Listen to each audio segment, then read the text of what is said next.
संवदध्वम्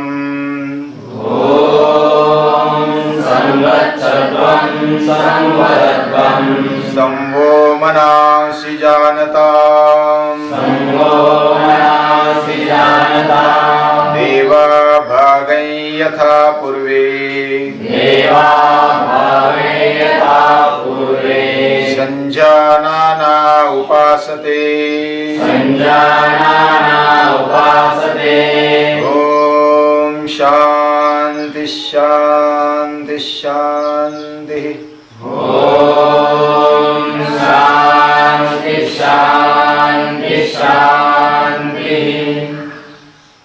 दुनिया में, पूरे विश्व में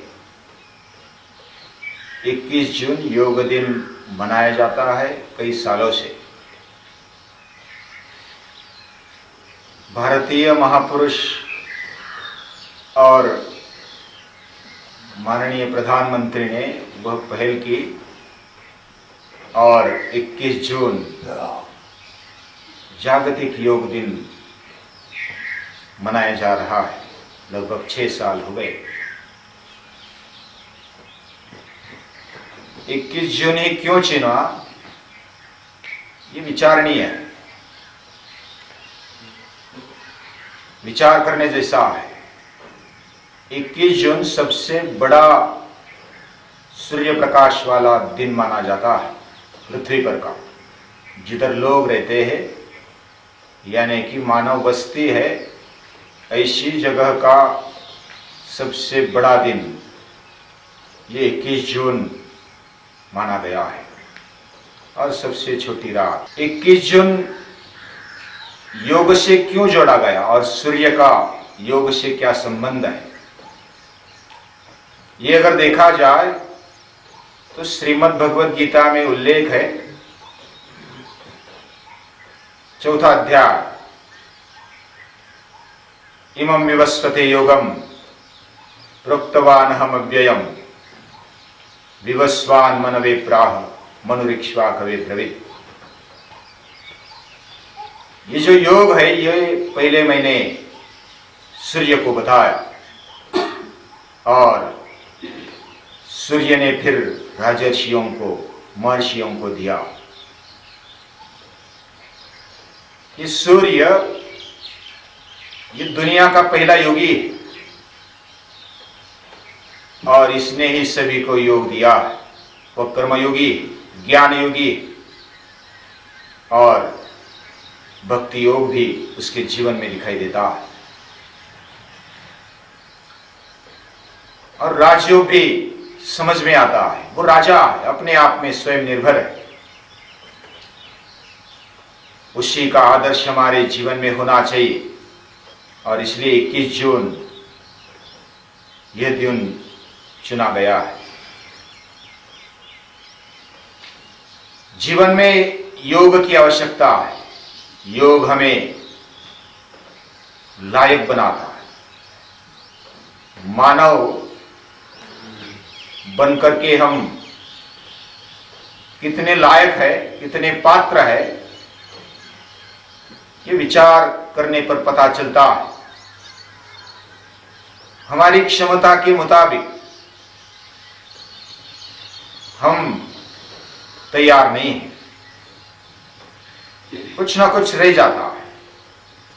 ज्यादा से ज्यादा क्षमता, ज्यादा से ज्यादा उसकी अभिव्यक्ति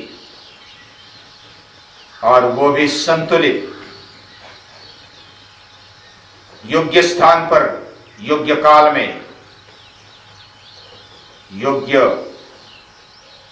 उसका परिमाण, ये अगर है तो हमारा जीवन संतुलित बन जाता है और वही संयमित जीवन, वह सच्चा योगी जीवन माना जाता है। योग केवल शारीरिक स्वस्थता ही नहीं लाता, वह इंद्रियों की क्षमता के साथ साथ मन की क्षमताएं भी बढ़ाता है। मजबूती, संवेदनशीलता और सतत विकास की ओर जाने की वृत्ति बढ़ा देता है। बुद्धि को और विशाल बना देता है, व्यापक बना देता है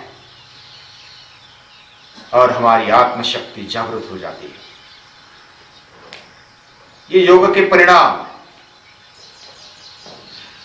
अपने आप को समझ में लेने के लिए तैयार रह जाते हैं। हमारा जीवन वैसा बनाने के लिए योग की आवश्यकता है। खुद को पहचानना, शुद्ध रूप में पहचानना, ये योग का लक्ष्य है और उसके साथ जुड़ जाना, ये उसकी सिद्धि। यही योग तदा दृष्ट स्वरूपे स्थानम, और इसको ही कैवल्य बोलते, इसको ही निर्बीज समाधि बोलते, इसको धर्ममेघ समाधि बोलते। अलग अलग तरीके से महर्षि पतंजलि ने इसको बताया और उसका विधि, संकल्प के साथ विधि, उसका समय और उसकी परिणाम, उसकी सिद्धि, ये बताकर उन्होंने एक सही रास्ता में दिखाया। पूरे मानव मात्र को सही रास्ता दिखाने वाले महर्षि पतंजलि, वो हमारे लिए गुरु है। उन गुरुओं के गुरु भी जो ईश्वर है, जो इस दुनिया को उत्पत्ति, स्थिति और लय के कारण है, ऐसे परम तत्व को हम सुबह सुबह याद करते हैं और उसको नमस्कार करते हैं।